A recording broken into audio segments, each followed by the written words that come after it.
Olá, tudo bem? Sejam bem-vindos a mais uma aula de Química do Cursinho Pré-ENEM da Universidade Federal do Estado de Rondônia, ou Vem Pra Unir. Eu me chamo Gleidson e hoje vamos falar, dar continuidade no assunto de isomeria e falar sobre a isomeria espacial. Na aula passada, então, falamos sobre a isomeria plana e hoje vamos dar sequência nesse assunto de isomeria. Então, vamos iniciar relembrando alguns conceitos que vimos na aula anterior.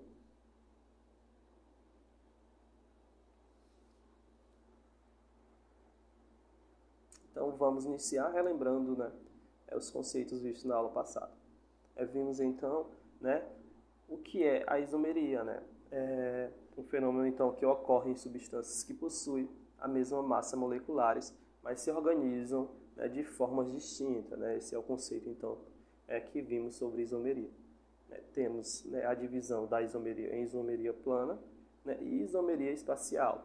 Anteriormente falamos sobre a isomeria plana, vimos então a sua divisão, a isomeria de função, de cadeia, de posição, de compensação e a tautomeria.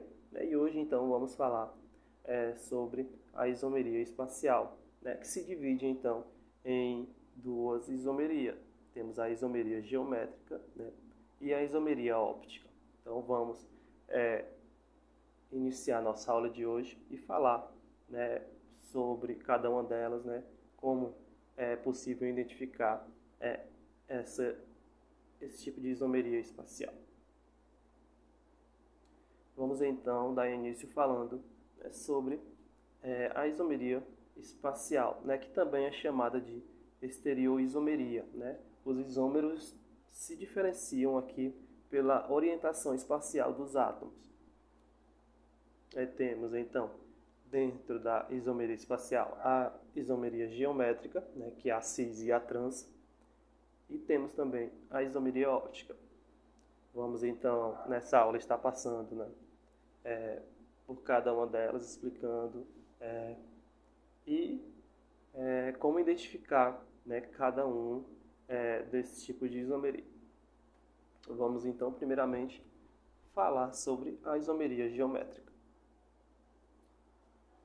Quanto a cadeias abertas, como identificar esse tipo de isomeria? Ela vai ocorrer então na presença de dupla ligação entre carbono. Os compostos eles não apresentam rotação entre os ligantes do carbono. Vemos aqui que na presença de ligação simples, esse carbono ele pode fazer uma rotação. Os ligantes podem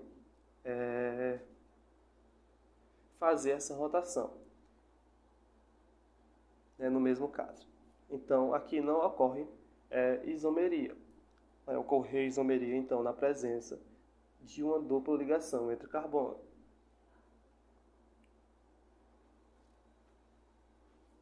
Os compostos, então, que apresentam o mesmo arranjo sequencial de átomo, mas diferenciam no arranjo espacial, são chamados de isômero geométrico ou isômero configuracionais. Sabe-se, então, que em ligação simples do carbono-carbono pode haver uma rotação livre ao longo destas, fazendo com que os alcanos possam apresentar muitas formações.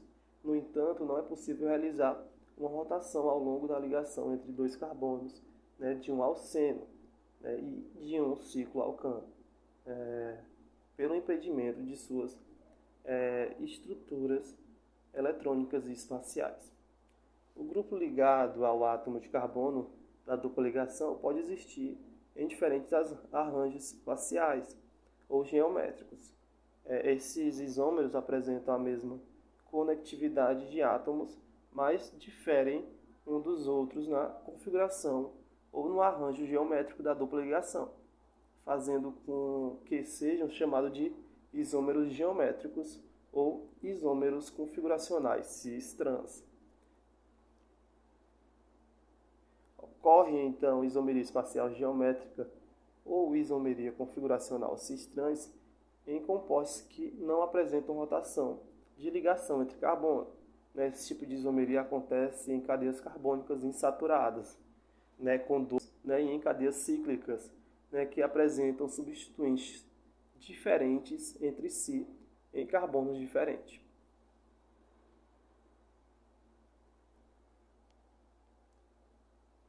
Né, vimos aqui, né, esse caso aqui de isomeria. Vamos analisar carbono por carbono, né? Temos aqui nesse primeiro carbono, né, dois ligantes diferentes, né? E no segundo carbono, dois ligantes diferentes também, né? Um diferente do outro. Vamos analisar o plano, né? O plano. Se, né, temos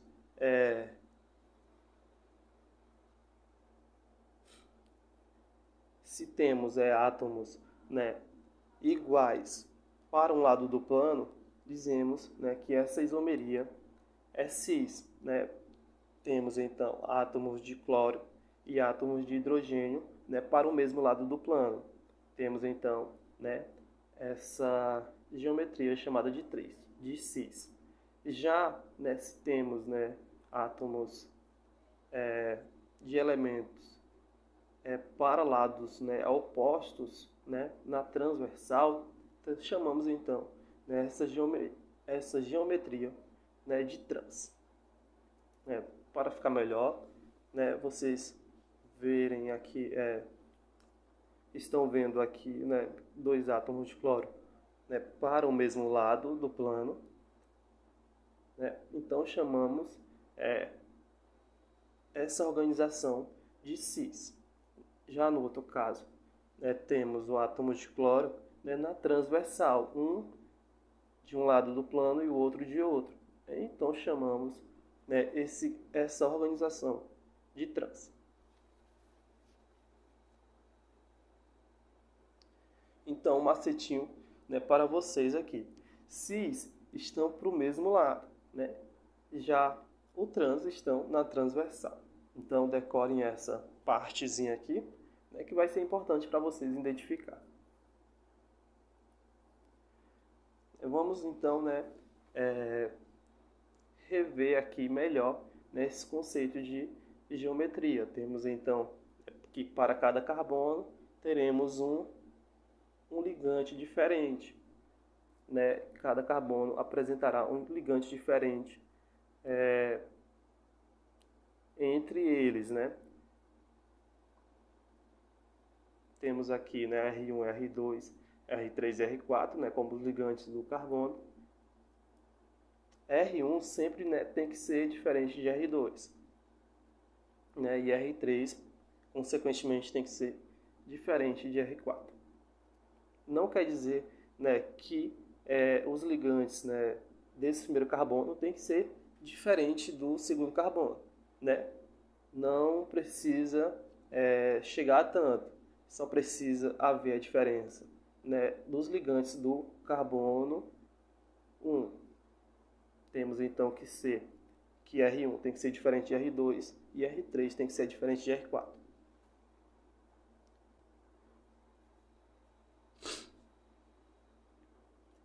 Vamos então agora falar de um tipo de isomeria também que acontece dentro da isomeria geométrica, né, que é chamado de sistema naticional IZ. Quando os pares de substituinte de cada lado da dupla ligação são os mesmos ou são estruturalmente semelhantes, torna-se mais simples, né, a aplicação da nomenclatura cis e trans. Para descrever adequadamente a configuração específica sobre a dupla ligação, né, no entanto, cis e trans tornam-se descrições ambíguas, né, quando não está claro qual substituinte em cada carbono é semelhante ao outro, né? Vamos ver aqui esse exemplo, né, de todos os ligantes diferentes, né? Que, por exemplo, aqui você poderia dizer, uma pergunta, né? Vocês poderiam dizer se os compostos a seguir apresentam um comportamento cis ou trans? Convenientemente foi desenvolvido por Kahn e Gould, né, um sistema baseado no critério de número atômico para resolver esse tipo de caso, né? O critério utilizado diz respeito a átomos com elevado número atômico, o que se encontram em um mesmo lado da dupla ligação. Logo disse que a dupla ligação possui uma configuração Z, né? Quando átomos de elevado número atômico se encontram em lados opostos da dupla ligação, diz que a ligação dupla possui uma configuração E, né? No caso, né, do composto a seguir, o número atômico do bromo é 35, do cloro é 17, do flúor é 9 e do hidrogênio é 1. Então, temos aqui o bromo com o maior número atômico, né? Do outro lado, o maior número atômico é do cloro, por consequência, o menor número de um lado é do flúor, né? E do outro, o menor número atômico é do hidrogênio. Então, nesse primeiro caso aqui, né, temos, né, uma configuração caracterizada como configuração E, né, porque os dois elementos de maior número atômico estão, né, organizados na transversal. Já nesse outro caso aqui, né, os dois elementos com maior número atômico estão organizados, né? Foi o primeiro a reconhecer que a atividade óptica é relacionada à quiralidade, né? Ele observou que há moléculas, né, semelhantes que giravam o plano da luz polarizada, né, por meio de ângulos iguais, mas em direções opostas, né, devem estar relacionados entre si e são imagens não sobreponíveis uma das outras, ou seja, um par de enaciômeros. Ele, né, chegou a essa conclusão aproximadamente no século XIX, quando estava trabalhando em uma indústria de vinho, né, observou que no fundo dos tanques de fermentação havia uma formação de um depósito de ácidos isoméricos, né? Chamou um desses ácidos de ácidos tartáricos, né, o qual era opticamente ativo e destrógeno, né, no caso, girava para a esquerda. O outro chamou de ácido racêmico, né, o qual era opticamente inativo. Pasteur, né, preparou, né, vários sais desses ácidos. Notou que cristais de sais de amônio e sódio dos ácidos tartáricos não eram simétricos, né? Isto é, suas imagens nos espelhos não eram idênticas. Em outras palavras, eles exibiam as mesmas propriedades que as mãos, né, quando colocadas na frente de um espelho, né? Esse conceito, então, é a de quiralidade. Quando, né, Pasteur examinou cristais, né, do mesmo sal de ácido racêmico, né, verificou que esses cristais também eram quirais, mas alguns dos cristais eram levógenos, né, o outro era destrógeno. Os cristais relacionavam-se com um objeto no qual suas imagens eram não sobreponíveis e estavam presentes em quantidades iguais. Então, as misturas racêmicas, elas são misturas formadas, né, por proporções iguais de destrógenos e levógenos, né, e não desviam a luz polarizada e são chamados, né, de opticamente inativos.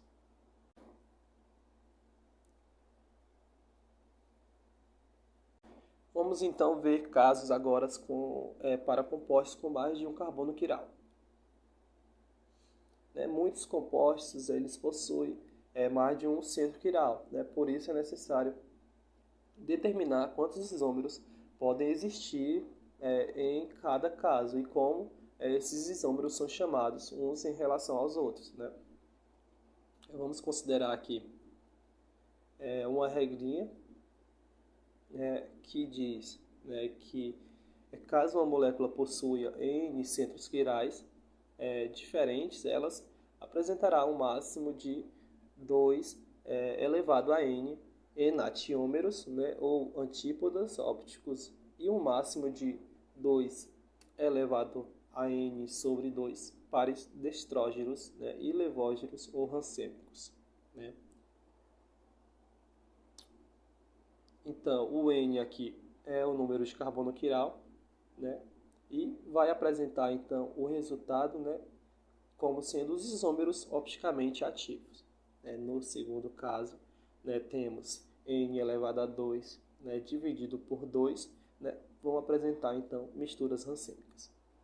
Vamos então analisar a molécula do 2-bromo-3-clorobutano, que apresenta, né,